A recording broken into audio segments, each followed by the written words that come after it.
Our second reading for this morning also comes to us from the New Testament. It is a reading from the letter of James, the very first chapter, verses 17 through 27. Let us listen now for God's word. Every generous act of giving with every perfect gift is from above, coming down from the Father of lights, with whom there is no variation or shadow due to change. In fulfillment of his own purpose, he gave us birth by the word of truth, so that we would become a kind of first fruits of his creatures. You must understand this, my beloved. Let everyone be quick to listen, slow to speak, slow to anger. For your anger does not produce God's righteousness. Therefore, rid yourselves of all sordidness and rank growth of wickedness, and welcome with meekness the implanted word that has the power to save your souls. But be doers of the word, and not merely hearers who deceive themselves. For if any are hearers of the word and not doers, they are like those who look at themselves in a mirror. For they look at themselves, and on going away immediately forget what they were like. But those who look into the perfect law, the law of liberty, and persevere, being not hearers who forget, but doers who act, they will be blessed in their doing. If any think that they are religious and do not bridle their tongues, but deceive their hearts, their religion is worthless. Religion that is pure and undefiled before God, the Father, is this: to care for orphans and widows in their distress, and to keep oneself unstained by the world. Friends, here ends our scripture readings for us for this morning. May God add a blessing to our hearing and understanding of God's holy word. Well, if you haven't figured it out already, it is Kickoff Sunday here at Starmount. It's the day that we as a church set aside to recognize the kickoff, the new season, if you will, of our church year. And as you can see, in addition to the blessing of student backpacks and the blessing of preschool and Sunday school teachers and our fantastic picnic on the grounds after worship with games and inflatable slides and the professional photographers taking pictures of the church for our church's website redesign, we also celebrate Kickoff Sunday with a sports theme. We invited you to wear your favorite colors. We celebrate that the off-season is past and it's time for Starmount, for everyone on Team Jesus here this morning to get faith, to get with the faith, follow Jesus, to connect and to serve with people of God, to get all this kicked off once again. And so with all this sports imagery surrounding us today, we thought that it would be further fun for those of us who wanted to simply show their team spirit by wearing their team colors or jerseys of your favorite team. So let me take a moment to take my robe off and show you my team colors too. And this way you can figure out what pastors actually wear underneath their robes. Catherine's going to join me too. It's all perfectly G-rated, I promise. All right.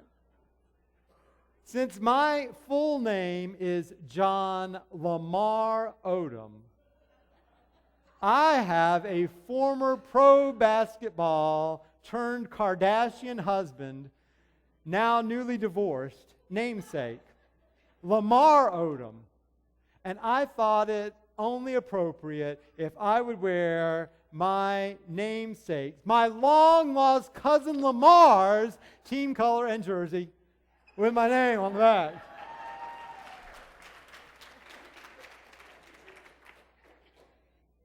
And I also did this as an OG Lamar Odom fan.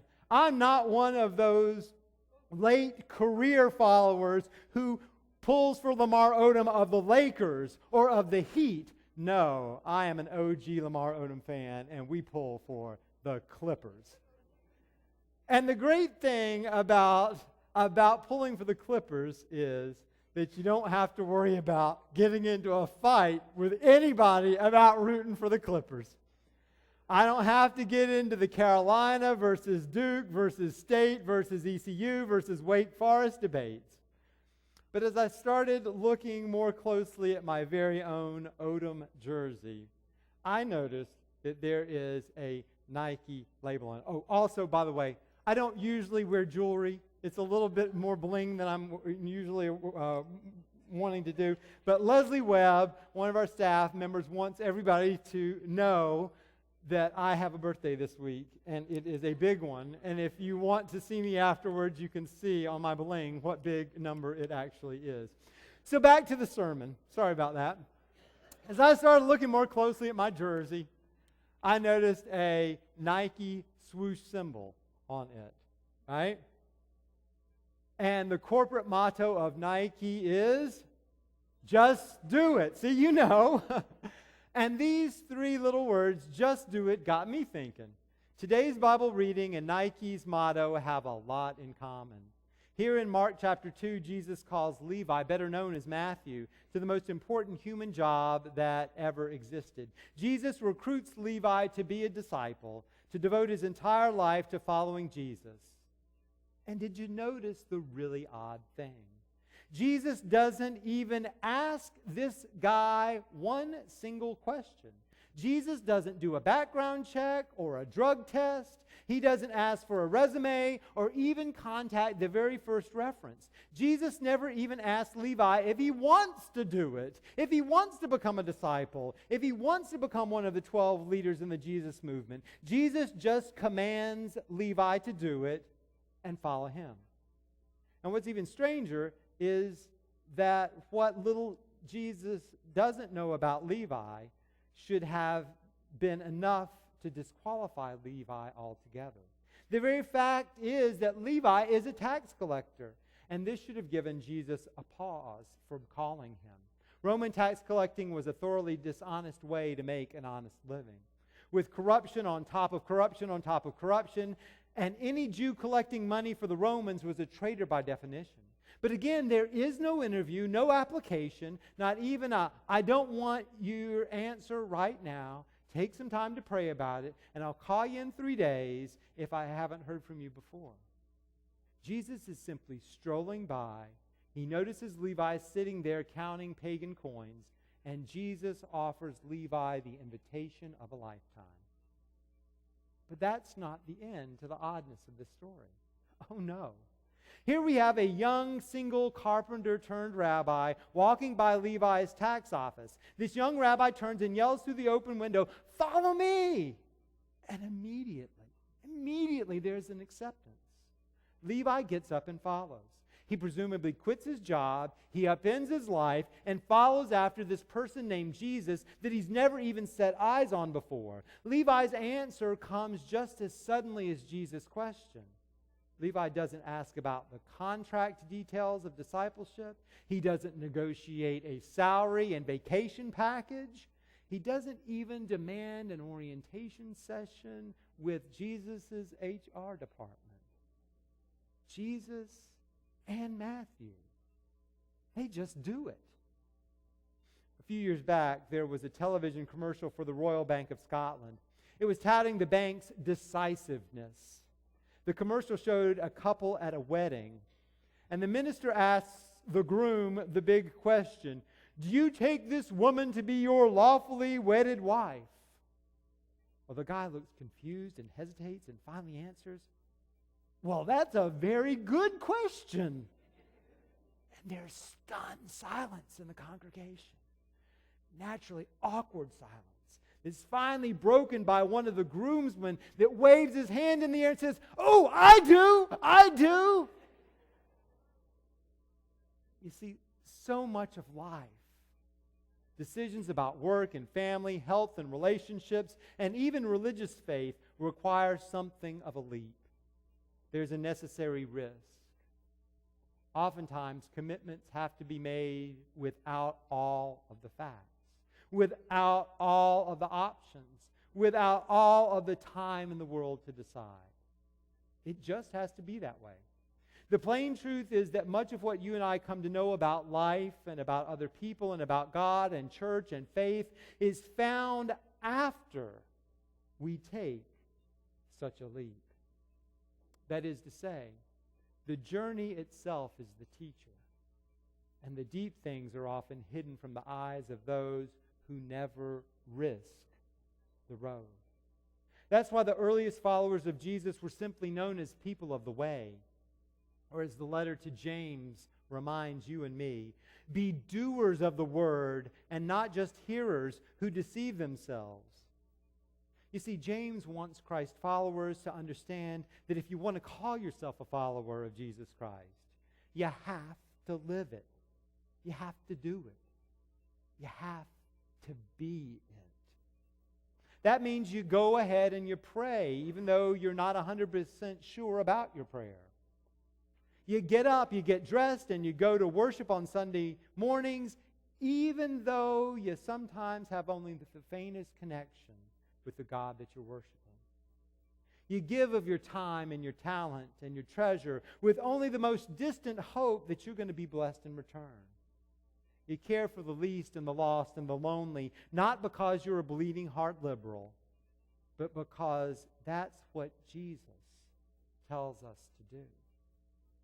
Because the truth about faith is that even though you and I aren't always convinced about this thing called faith, church, being a Christian, it is nevertheless exactly in the doing it, in the living it, in the walking with Jesus day by day that you and I come to understand things that we never could have if we had never taken the risk. Well, one of my favorite books is Blink.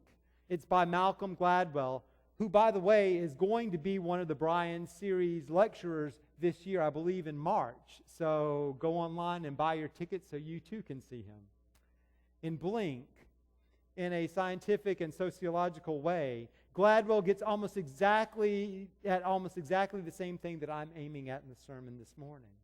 In Blink, Gladwell argues again and again that you and I make very good, very sound decisions on the spur of the moment. First impressions, he says, are often accurate. Gut reactions are frequently dependable. He says this is so because our brains are always working, and when we face a choice, all the silent thinking that's been going on in our heads computes the information instantaneously.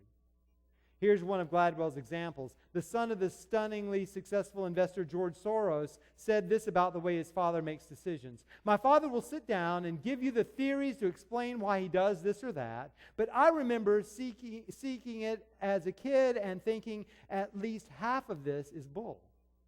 I mean, you know the reason he changes his position on the market or whatever is because his back starts killing him.